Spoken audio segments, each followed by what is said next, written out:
Success Vedanayagam success. என்ன கங்காதரா, காரியம் கச்சிதமா முடிச்சியா?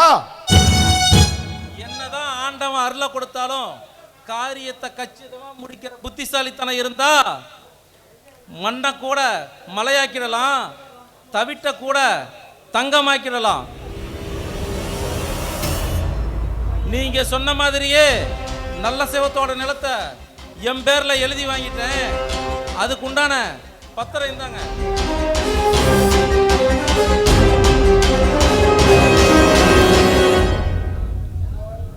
என்ன ஓய், உமக்கு கிரிமினல் மைண்ட் ஓய். அந்த நல்ல சிவத்துக்கிட்ட வரதட்சணை கேட்கிற மாதிரி கேட்டு அவன் நிலத்தையும் வளைச்சு போட்டுட்டே, அதுவும் உம்ம பேர்ல வாங்காம அவ பேர்ல வாங்கிட்டு.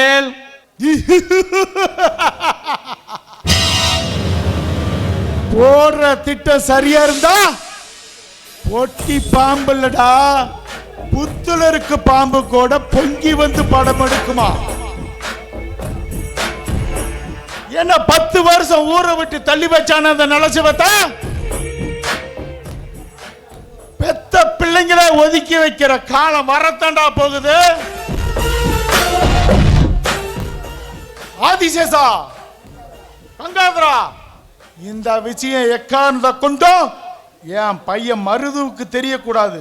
சரிங்க சரிங்க பிள்ளைவாள், அப்படியே ஆகட்டும். வாங்க வாங்க, வணக்கம். என்ன காசிமுத்து, பையனோட வந்திருக்கிறீங்க? ஒரு முக்கியமான விஷயங்க, அதுவும் உங்களுக்கு தெரிஞ்சிருக்கும். இருந்தாலும் நானே சொல்றேன். என்னோட பொண்ணை நம்ம நல்ல சிவமாயனுக்கு கொடுக்குறேங்க. என்ன, நல்ல சிவ வீட்டுக்கா? ஆமாங்க, அவரும் ஒத்துக்கிட்டாரு. உங்க மகனுக்கு கல்யாணம் ஆகிற அதே மேடையில என் பொண்ணுக்கும் கல்யாணம். ஐயரே, காசிமுத்துக்கு ஒரு சேர் எடுத்து போடுப்பா. இல்லைங்க, இருக்கட்டும், பரவாயில்ல. சரி, என்ன விஷயமா வந்தீங்க காசிமுத்து? அட என்ன காசிமுத்த, நீ ஏழையா இருந்தாலும் நீ நல்ல சிவ வீட்டுக்கு பொண்ணு கொடுக்க போறீங்கல்ல, ஆக நாம 2 பேரும் நல்ல சிவத்துக்கு சம்மதி ஆயிட்டோம்ல, இதுல பாகுபாடு பார்க்க கூடாது காசிமுத்து. இல்லைங்க, இருக்கட்டும். சரி, என்ன விஷயமா வந்திருக்கிறீங்க சொல்லுங்களா? கல்யாணத்தை திடுதுப்புன்னு வச்சுக்கிட்டதால என்கிட்ட பணம் இல்லைங்க. சொந்த பந்தத்தில் கடன் கேட்க கூடாதுதான். ஆனா இந்த ஊருக்கே கடன் கொடுக்குற நீங்க எனக்கு கொஞ்சம் உதவி செஞ்சு ஆகணும்.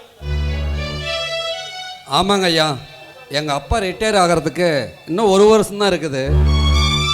அப்புறம் அவருக்கு வர பிஎஃப் பணத்தை வச்சு உங்கள் கடனை வட்டியோடு கட்டிடுறோம். ஆட என்ன கண்ணினி, பண்ணையார் நல்ல சிவத்துக்கு உன் தங்கச்சியை கொடுக்க போற, அப்புறம் பண்ணையார் நல்ல சிவத்தோட பையனுக்கு சேர்ற சொத்தெல்லாம் உன் தங்கச்சிக்கு தான் சேர போகுது. இப்ப கும்பிடு போடுற நீயே கோட்டீஸ்வரன் ஆயிடுவ, அப்புறம் தானா என் கடன் தானா வந்து சேர்ந்துடுமில்ல. ஆமா காசிமுத்த, உனக்கு எவ்வளவு பணம் வேணும்? ஒரு 5 லட்சம் வேணுங்க. ஐயர, அந்த செக் புக் எடுத்துட்டு வாங்க. ஆமா கண்ணு, நீ ஏதோ வெளிநாடு போறதா கேள்விப்பட்டேன் பசங்க மூலியமா. ஆமாங்க ஐயா, என் ஃப்ரெண்ட்ஸுங்க சவுதியில் இருக்கிறாங்க, நானும் அங்கே தான் போகணும். விசா ரெடி பண்ண பணம் இல்லாமல் அதை நிறுத்தி வச்சுட்டேன். இப்போ பாருங்க, கல்யாணம் வேற வந்துருச்சு.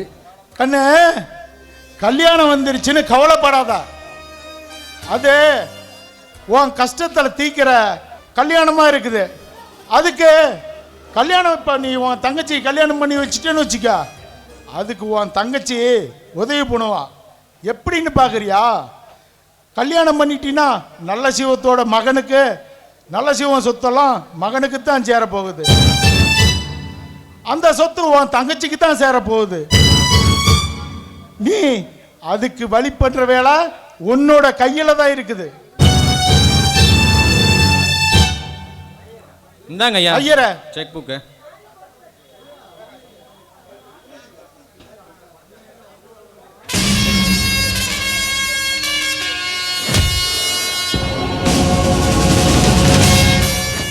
ஐயரே, நாளைக்கு பேங்க்ல போய் இந்த பணத்தை எடுத்துங்க. ரொம்ப நன்றிங்க நன்றிங்க ஐயா. நாங்க வரோம். சரிங்க, போயிட்டு வாங்க. என்ன ஓய், என்ன செய்கிறீர்? எந்த ஒரு ஆதாரம் இல்லாம அவளுக்கு லட்சக்கணக்கில் அள்ளி கொடுக்கிறேளே, ஒருவேளை அவ மனசு மாறிட்டாளா என்ன செய்வேல்?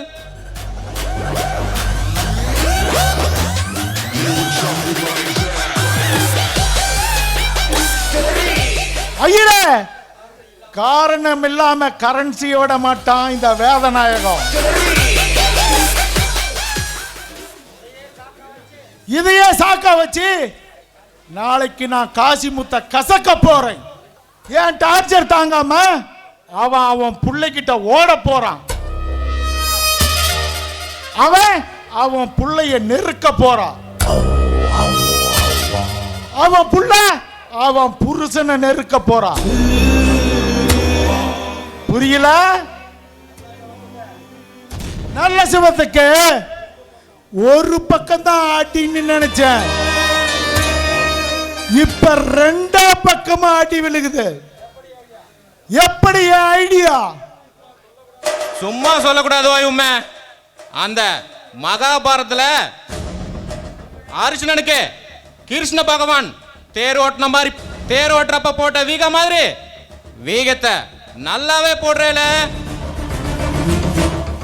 கங்காதரா, ஆதிசேஷா, இந்த பாண்டு பத்திரம்லாம் உன் வீட்லயே இருக்கட்டும். எக்காரணத்தை கொண்டு என் வீட்டில் இருந்துச்சுன்னா என் பையன் மருதுவுக்கு தெரிஞ்சிடும். உங்க வீட்டிலேயே பத்திரமா வச்சுக்கோங்க. என் மேல வச்ச நம்பிக்கைக்கு ரொம்ப நன்றி வேதநாயகம். சரி, கல்யாண வேலை இருக்குது, வாங்க போலாம்.